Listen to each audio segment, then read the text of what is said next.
I don't think I ever really believed everything. And I realized that quite a few of the things didn't hold water. The actual religions were man-made from wherever. God? Who's God? What's God? I think skepticism really is the first step. Scientific zest and zeal for the real world. That was it. I was an atheist from then on. I was the most religious. And my mother used to go, where did we get her? Why does she keep going to church?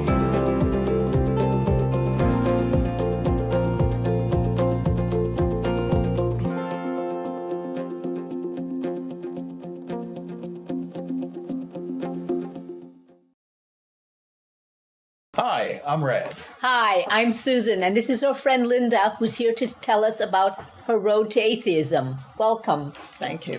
And you start at the beginning. You were born anything? Catholic. Catholic. And your parents? My mother was Catholic, and my father was Protestant, and he had to agree to raise me Catholic in order to get married to my mother in a church, I guess. Right, that was the rule of the day. Yes, Probably yes. still is to a certain extent. Yes. And that's why a lot of people are leaving these borders. And your mother was a true believer, or? Well, my mother was crazy. Oh, dear. So religion, she would have the Jehovah's Witnesses. She changed a lot. She got kicked out of different places. But basically, she was Catholic. So, and you She were was a believer. raised? She was, I guess so. yeah, okay. You were raised in, your school? Did you go? No, I didn't go to Catholic school. I went to, after school catechism. Out of from public school into religious on school. Wednesdays. One Wednesday, yeah. and Sundays. So you'd have your confirmation and the whole shebang. Yeah, well, baptism. And Well, baptism my name is usually is a- Linda, but I was born on St. Patrick's Day, so. Oh, you're always having Really? And you're in green, yeah. So, but the thing is that they couldn't name me Linda, I think, because it's not a saint's name. Oh, So, Be named after so my baptismal is Patricia, but then I, anyway. St. Pat. But the funny thing about the way I was raised, which was Irish Catholic, was that I was the most religious. And my mother used to go, where did we get her? Why does she keep going to church? I was praying all the time. so what knocked you into the road to atheism? LSD. LSD. Lysergic acid diethylamide. That's right. It was. And I just read Sam Harris's Waking Up. And apparently he came in through some, it wasn't LSD, but it was either mushrooms or I can't remember. Hallucinant. Yeah. So that Set them free. Yeah, that's what did that do what age were you at that time? I was 18, Okay. and it was in the 60s. Were you in college? It was my Just third before? year of college. Third year of college? 18, wow. Yeah, Third because year? I was a nurse at 18. Because, they had this in New York. You skipped grades if you had a... Impressive. I was in a hurry to get away from a crazy mother. Okay. So... Okay, but still you were open to a number of things at that age to older teens or older young adults. That's what was going on, what they were doing, and you followed No, through with that? not at all. As a matter of fact, it really was maybe one of the most painful experiences of my life, which is saying something. I took this acid. Somebody gave me acid. I was in San Francisco for 2 weeks. I graduated nursing school in New York. And I went out there, and I got a furnished apartment, and I thought it came with dishes, but it didn't. And so I didn't have a phone, and this guy gives me acid, and I'm like, okay. And I'm like really a straight nurse, And I take this acid, and then he leaves. He says, I'm going to be leaving. Right? I met him on the registration line, and he said everyone was doing that. And I was in the creative writing department. So... Did it help with the creative writing? no. Okay. And so when he said that, he turned into the devil. He literally turned into the devil, which was a very big part of Vatican I anyway. And and then he left. And then I had, it was really it must have been a very large dose. And so when I came through, I realized that the devil was a metaphor. And that I was just angry that he had given me this and abandoned me. And I could never then, everything became relative. And so the truth of the Catholic Church, it wouldn't matter what church, became, I couldn't believe in it anymore. It's like finding out your husband cheated on you or something. I don't know. It's one of those pivotal moments where you can't go back. So for 3 years, I mourned this. I was praying. I used to go to church every day during Lent. And I would automatically, because it was the way I dealt with my anxiety, right? And I would automatically go to pray. And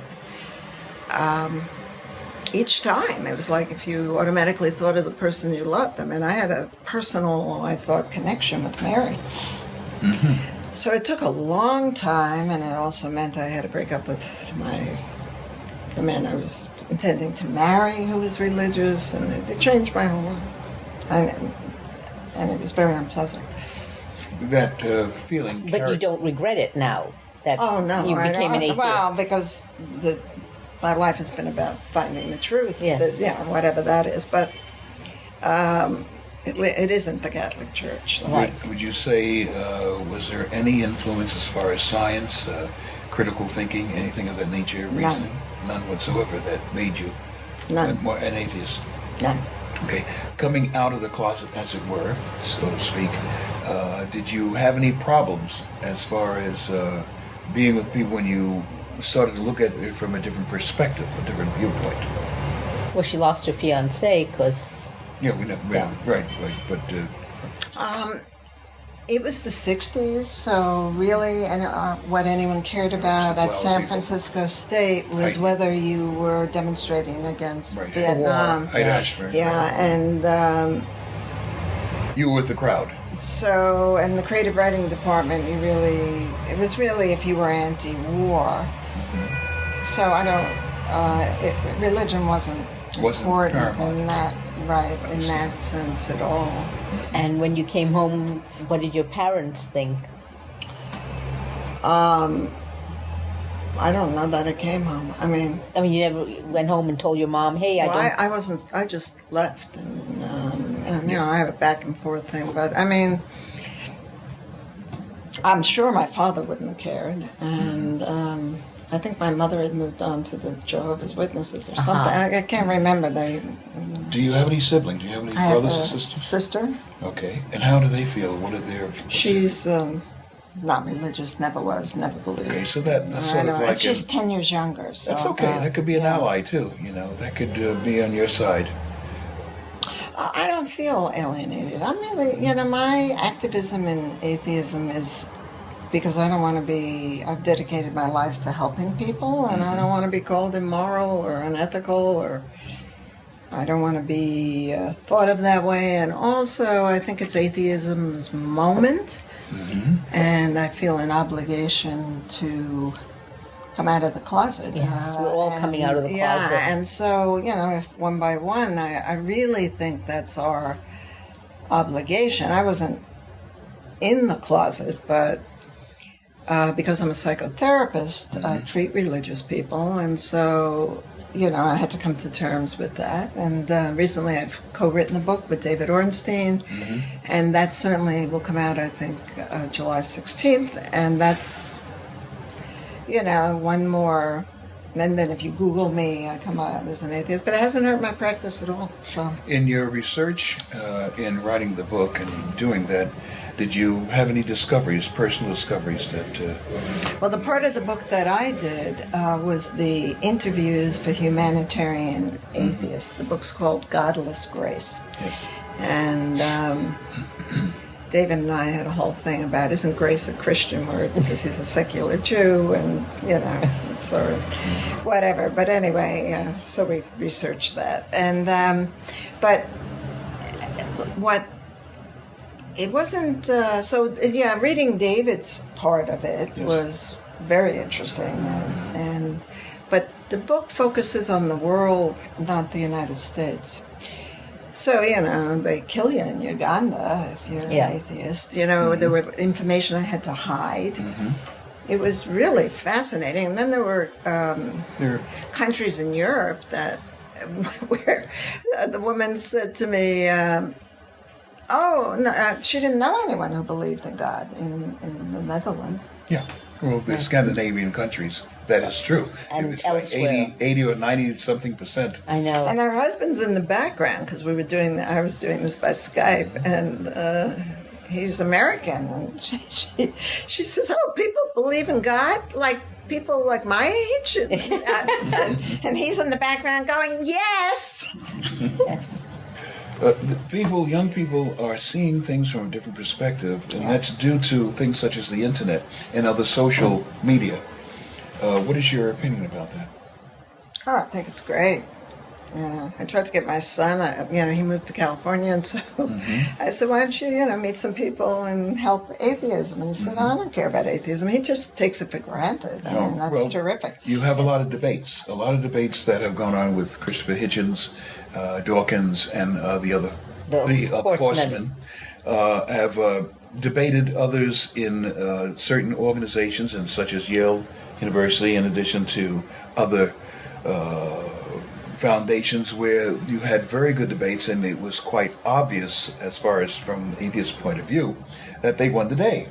And I think the questions were due to critical thinking, deductive reasoning. And I think this is something that the youth will pick up on, and I see more and more of this. I think eventually the tide's going to change.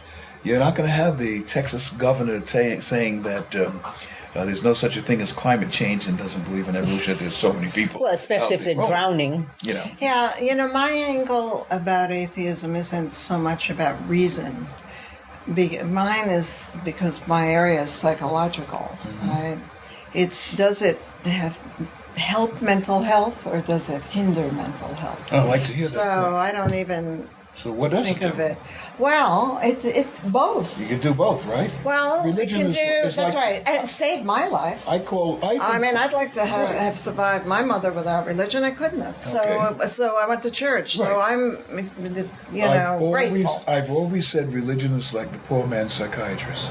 Yeah. Really? No. Rather than paying Bills. a certain amount of money for it. I mean, that's true. It but is it's someplace to also, fall back on in case of want, need, or worry when it comes to death, when it comes to illness, when it comes to Yeah. leaving a loved one because of divorce or whatever the case may be. Where do you go? You go to your church, you go to your rabbi, you go to your minister or reverend, and they are there to... It's not only the people that are there, and it's not only it's the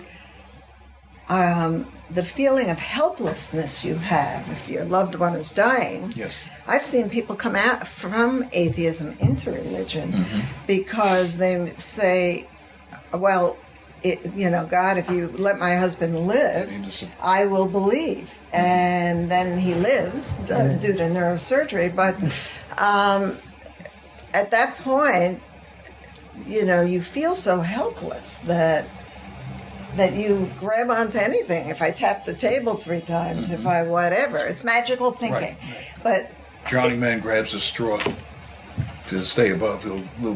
That's the same type of a thought. Is that whatever it is at that moment, you'll believe in anything if it is to bring about a cause, a thing that you relish or you a love. cause, but also to feel less helpless. To feel, that's the challenge of being an atheist, if you didn't begin as an atheist, is that you feel you no longer have your ally who's going to help you out, right? Right. So It's like a father It's up figure. to you. Isn't that So what it's- Sigmund Freud said? Religion is more like that was Marx. a father you mean? figure. Oh, yeah, maybe we're it was looking- we're Freud. looking Yeah, for- I'm yes, thinking it of the opiate of the people, right? Well, yes, that's a yeah. different thing. That's a different thing. Yeah, and it is because we're looking for a father figure. You think of something that's bigger than what's normal. Like I look back, go back to the Neolithic age. I want to make the point about helplessness because Please do. It may not be what it is to sit there and watch someone you love suffer, or yourself, and feel, but it's more someone else, and feel there's You feel nothing helpless. you can do. Right. And So you're willing to accept any and anything there to that makes you get you out of the feel doldrums. like as if I pray, then I'm helping them. Yeah. Right. And it's so psychologically in that case, it might be a real benefit because then you can, show up and, That's right. not cry and be useful to the loved one. And I think the Catholics and other organizations, religious organizations, realized this many centuries ago and took advantage of that. And it's when you had when you had them go and give what is it? When you go into a closet and you sit down next to the preacher and you talk your Confession. confessions. See, once you give that confessions, you're leaving that stage of hopelessness into association where there may be guidance that there is something other than that. That relieves a lot of pressure, a lot of anxiety that one could have. Now, I'm trying not to speak as what your psychotherapy is, but I believe that is the case. yes, absolutely. Yes. And then the negative side, psychologically, is that it interferes Take with advantage the of. tolerance for helplessness. Yes. Which, of course, is mental health. If you can tolerate and just sit there in sort of terror and do terror management without any magical thinking, then you're really ahead of the game, That's right. And you can face death better and all of that. But, some people aren't at that stage. So, but Well, that's where you come in. That's where I come in, That's where right? you come in. When you have people who cannot take one way or the other, or in that tittle-tattle type of thing where they don't know which way to go, they're helpless at that point and don't think they're getting the help from either religion or getting the help from friends. Yeah. You need to assure them. You need to work with them, find out what the root cause is, and be able to satiate that and work that out. Ken, do you have any questions? There's only been one control study that's been really controlled about prayer. And I don't know if you know, as follows.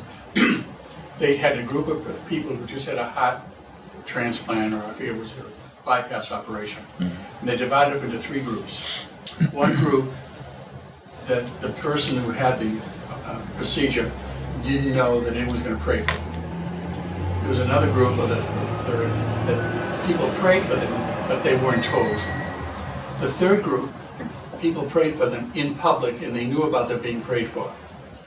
The results within statistical 99-44, whatever you want to came, is that the people who they didn't know anyone was going to pray for them, and the ones who no one prayed for came out about even. The people who had people pray for them had worse outcomes. Worse outcome. And the reason they think it was, they were afraid. If people are praying for you, you must really be sick. Okay? And what's interesting, they hide this deal because the Townsend, I don't know if you know who this person is. He was a billionaire, and he has all these awards of trying science. He gets $1 million a year to a scientist who does the most to help religion. Okay? So he put this study together to try to prove this, and it didn't work for him. So backfired on him. it backfired. Okay. Another point. You have helped us quite a bit in New York City Atheists in running a little program called Living First Without Religion, and second, Living with Atheism. Give me some feelings of what you felt you got from that or learned from that activity. And I want to thank you for doing it. You did it for a few years and it was very well received. Thank you. It was very nourishing because the people who showed up from other states even, who were were adrift at being able to leave religion. And they had no, their communities were shunning them. They had to lie to their children. They had no one. And so it was really very rewarding. Well, one woman stayed in email contact. I found her a therapist in whatever state. I know where she was, but I don't want to say. It was really consciousness raising for me to see what a problem it was throughout the United States, even though it was in New York, and that's what made me then. And then I met David at the group, and then he asked me to do the interviews for his book, and that came out of it. But that's it was also just plain interesting because your suggestion to have topics, is interesting to hear all the different takes on each emotion, and so things like death and fear and guilt and loneliness. The one on loneliness was terrific. Would you do it again? Well, I'd like to keep doing things, so Or learn from that. Learn from that. And then take that. So that's the book, and then we'll go on the road with the book. That's right. And Godless Grace, how non-believers are making the world safer, richer, and kinder. Yes, we are. Progression. Yeah, That's and progression. so that's that, and then That's progression. whatever That's good. from there, and then I think the face of atheism is a little too intellectual. That's why I was interrupting you before. And, I'd like to bring some softness to it, and somebody who is feels warmly toward religion, and who's old, and who's female, and who's That's the Thorndike principle, okay? What is the that? Thorndike principle in teaching, to go from the known to the related unknown. It's an easier step in which to do, and gradual for those that are going from one position to that, rather than to make such a cataclysmic jump from one view to interesting. the other. Yeah, and I feel like I'm relatable. Yes. Whereas someone best way to who's teach. quoting, and intellectual and attacking the Bible and all of that is alienating. Right, it's too much of a jump. For Yeah, some it's people. too much, right. And so I'm like a gradual. good so that's as I hope to see my future in moving atheism into being seen as people say, because there's a lot of atheists who don't say. So coming out of the closet, and also Which is the other thing I have to ask you about, if you don't mind. I'm sorry, and I apologize for the noise that you hear out there, but it's a necessary noise, if you know what I mean. For those coming out of the closet, as it were, what suggestions would you say, and that's especially to the audience right now that's listening to and watching, and some are afraid, some are in trepidations. They're afraid to do that move because of either alienation and ostracism, whether it's from the job, their friends, their loved ones, their family, et cetera, et cetera. What kind of guidance would you recommend for them to do? well, This could be I probably one of the think- most important things. Yeah, there's a site called The Secular Therapist where you can actually find a secular therapist that I believe Daryl Race. They're working with the Clergy Project. She's part of that also. So I actually get a lot of people contacting me through that website. If you're out of state, insurance doesn't cover it because it's Skyping, but it's a way to reach people who are alienated in communities where there are no atheists or they are afraid to say. So, I mean, that's a small piece. Speaking to that individual who's watching, who's just about to make a move, your suggestions would be? I don't think I can come up with it right away. I know the jump from being agnostic to being atheist is critical. I think to die as an agnostic is, forgive me, but it's cheating. It's Would you say facts, information, can only help them but so much to see, okay, so the Bible might be wrong, but there could still very well be a exactly. being. Right, And so because it's of that, I'm a little emotional. nervous. Right, exactly. I want to go to where it's good. Right. Well, if my I'm rewarded. neighbor is going around Yes. saying she's an atheist at age, in her 60s. Right. Because she says, Linda says we have to come out one at a time. And so I go to like dinner parties and they'll go, you're an atheist? Mm-hmm. And then she'll go, yeah, you're an atheist too. And it's an interesting, it just never, but she didn't have to make the leap. I'm trying to think of when I made there was a process, and that person could very well be having that process. out yeah, there now. absolutely. So gradually take the steps, start reasoning, ask questions. What would Well, suggest? you know, the leap of faith that you take to get into a religion is you have to take a leap of faith to really look at yourself and say, I don't really believe. And so hedging my bets is cowardice. Well, they call that Pascal's wager. Pascal's. Yes, you've that's heard of right. it, Yes, You've heard of exactly. it. And that And that to is- me is worse than It's religion. hypocritical. It's hypocritical. Yeah, it's like being if you're gay and you're in the closet, you're not helping your fellow gay Right. people who came out, lost their jobs, whatever. I Exactly. feel it's your obligation as well Yeah, Pascal- to come out, but I do understand.